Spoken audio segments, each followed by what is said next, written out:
The story begins in a laboratory, where a doctor restrains a man to a chair, preparing for a disturbing experiment. Another doctor watches silently from behind a glass wall. As the injected poison takes effect, the man's body begins to decay, green liquid oozes from his mouth, and his intestines spill out onto the floor in a pool of blood. His screams echo through the lab until the poison finally kills him. Shortly after, a news broadcast reports the deadly poison, labeling the homeless as street trash. In the next scene, Ronald, a homeless man, is being chased by police. While running, he throws a battery to a child, but when the officer grabs it, the poison takes hold, leaving the officer writhing in pain. Later, Ronald and his friend, Chef, come across Alex, a young girl being attacked by a group of men. Ronald steps in, handing the battery to the attackers, which scares them off. Grateful for his help, Alex follows Ronald as he takes her to his makeshift home, where other homeless people have gathered to survive. Among the group are Pap, who hides under piles of trash, War, who bizarrely emerges from an old sofa, and Tubit, a man who seems to constantly talk to himself. Ronald later reveals that Tubit is not just talking to himself but communicating with a mysterious, ghostly blue creature attached to his leg. The group's leader, always holding a camera, documents their lives as they navigate the streets. As Alex gets to know everyone, she notices how unique they all are. Pap often argues with War, while Tubit continues his strange conversations with the blue creature.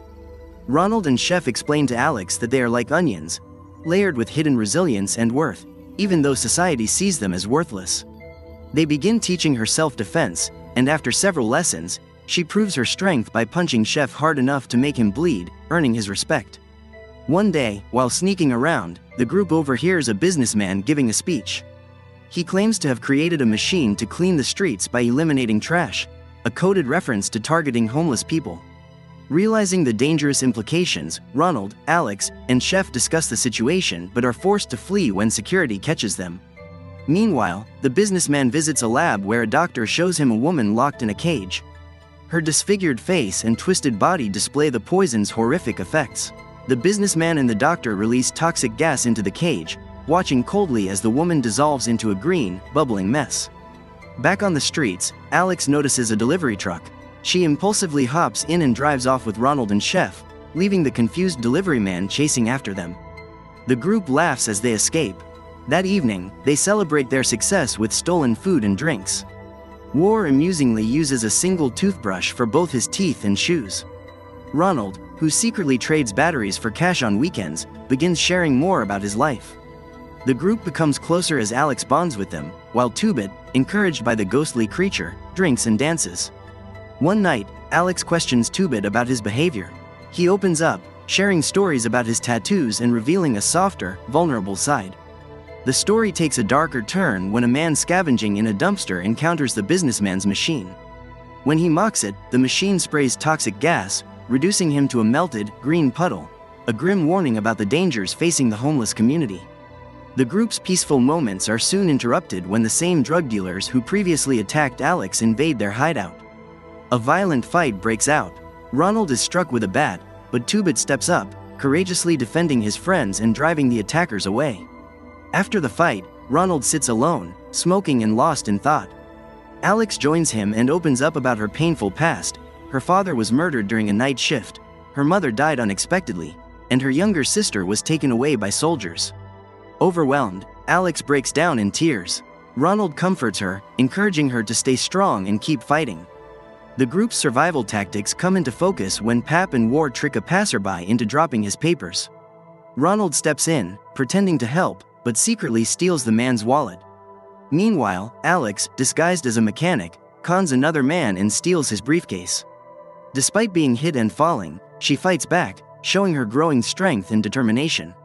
Trouble brews when Alex is captured by the drug dealers and taken to a terrifying basement. There, she sees a man chained and forced to eat like a dog by a monstrous woman with mechanical enhancements. Thinking quickly, Alex strikes a deal with the woman, promising to retrieve the trash-detecting machine in exchange for her freedom. The woman gives her 1 day to deliver. Back on the streets, soldiers search for Ronald while distributing poisoned food to the homeless. Chef unknowingly takes some, but before he can eat it, another man steals it. The thief pays the price as the poisoned food causes his body to swell and explode gruesomely. Realizing the food was a trap, the group becomes even more cautious. Determined to help Alex, the group devises a plan to capture the trash-detecting machine. They use Tubit as bait while Ronald and Alex prepare to trap it with a net. The machine resists, and in the chaos, Chef approaches to investigate. Suddenly, the machine sprays him with poison. Chef's throat swells, green chemicals pour from his mouth, and his body dissolves in a horrifying scene. The group is devastated as they witness Chef's agonizing death. Despite their grief, Chef's loss strengthens their resolve to fight against the system that treats them as disposable. The story vividly portrays the harsh realities of the homeless while blending moments of humor, camaraderie, and horror. As Ronald sits in sorrow beside Chef's lifeless body, tears stream down his face while he gathers Chef's belongings. Meanwhile, Alex inspects the mechanic's van and finds spray bottles installed inside. Returning to Ronald, she tries to comfort him, while Tubit consoles Pap and War. The entire group is weighed down by immense grief but remains united in their determination to survive. Back home, the atmosphere was heavy with grief as everyone mourned Chef's death. The team leader encouraged them to remain strong, while Tubit, ever the eccentric genius, delivered a passionate speech about unity. He urged the group to stand together and fight for their survival. Despite their sorrow, his energy ignited a small sense of hope in Pap and War. Just as they started processing their loss, a police officer arrived and ordered them to follow him. Sensing danger, Ronald discreetly instructed Alex to escape and created a distraction to draw the officer's attention. As chaos erupted, Tubit shouted for everyone to run, but before they could get far, a group of soldiers stormed in, violently beating and dragging away the group along with other nearby homeless people. While the police escorted the group away, Alex managed to slip away unnoticed. From a distance, she watched helplessly as her friends were captured. Her heart pounded when the police spotted her and gave chase, but Alex fled and found a place to hide. Meanwhile, the captives were taken to a sinister location, where the air was thick with fear. A terrified woman begged Ronald for help, but a policeman silenced her cries by shooting her without hesitation. Determined to save her friends, Alex sneaked back into the basement where she had been held earlier. To her surprise, the woman who had been strapped to machines was gone, and the man who had once been chained up now appeared to be leading the captors. Desperate for allies, Alex asked for their help and offered to join forces. They handed her a gun before she escaped. The scene shifted to a grim jail, where Ronald, War, and Tubit were locked in one cell, while Pap was imprisoned in another across from them. War anxiously tried to come up with a plan to save Pap. Suddenly, the police arrived and took Pap and the other prisoners in his cell to a different location. Locked in again, Pap's group faced an even greater threat as poisonous gas began filling their cage. Thinking quickly, Pap grabbed a gas mask from a nearby corpse, protecting himself as the others succumbed to the lethal fumes. Outside, a doctor, who fancied himself more brilliant than Elon Musk, muttered to himself. Desperate, Ronald and War called out to him for help. Tubit then intervened, grabbing the doctor aggressively. Ronald searched the doctor's pockets and found a set of keys. At that moment, an addict who had previously used a mysterious booster appeared and offered Ronald another dose. Grateful, Ronald accepted and drank the booster, experiencing strange and intense sensations. Meanwhile, Alex, hiding nearby, noticed bundles of spray bottles, which fueled her determination to fight back. Using the keys, Ronald and his friends began freeing other prisoners.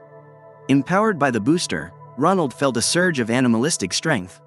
He grabbed a weapon and started firing at the police with fierce determination. His friends joined in, turning the office's weapons against them. As adrenaline surged, Ronald found himself dancing uncontrollably while continuing to fight. Amidst the chaos, he saw the strange blue creature that had always accompanied Tubit. Shocked, Tubit realized Ronald could now see the creature, a side effect of the booster. War, however, remained baffled, unable to see the spectral being. Emboldened, Ronald approached an officer and dared him to shoot. When the officer complied, everyone was stunned to see the bullet have no effect. War inspected the wound, but Ronald felt no pain. Emerging from her hiding spot, Alex hurled a spray bottle at the police. The chemical inside caused them to convulse uncontrollably, just like others affected before. Ronald's face lit up with relief upon seeing Alex alive. Reunited, the group worked together to overpower the police, taking down many officers as they fought side by side. They reached the location where Pap had been taken and found him in a horrifying state. his intestines exposed, his legs twitching. For a moment, War feared Pap was dead, but the gas mask he wore had kept him alive. With Pap securely tied to Tubit's back, the group fought their way out, firing at the police with relentless determination. Despite his injuries, Pap joined the fight, using his arms to spray chemicals at their enemies. Even the blue creature proved to be an unexpected ally, helping the group push through the chaos. As they made it outside, they stumbled upon a politician delivering a speech to the media, the very man responsible for the deadly machine and the poison targeting the homeless. Enraged, Ronald, Alex, War, Tubit, and their allies charged at the politician and his entourage. The politician attempted to flee, but Ronald and Tubit caught up to him. Alex hurled a spray bottle directly into his mouth, triggering the poison's gruesome effects. His throat swelled like a balloon, green and yellow chemicals oozed from his mouth, and his body grotesquely expanded. He convulsed violently, and though he succumbed to the poison, his mouth continued spouting meaningless words. Tubit silenced him by crushing his head with a stomp. By morning, the battlefield was littered with bodies. Among the carnage, Tubit sat quietly, speaking to the blue creature. The spectral being bid farewell, telling Tubit its mission was complete before disappearing. Tubit's expression turned somber, and sensing his sadness, his friends gathered around him. Together, Ronald, Alex, Tubit, War, and Pap sat in silence, drawing comfort from each other's presence as the film came to a close.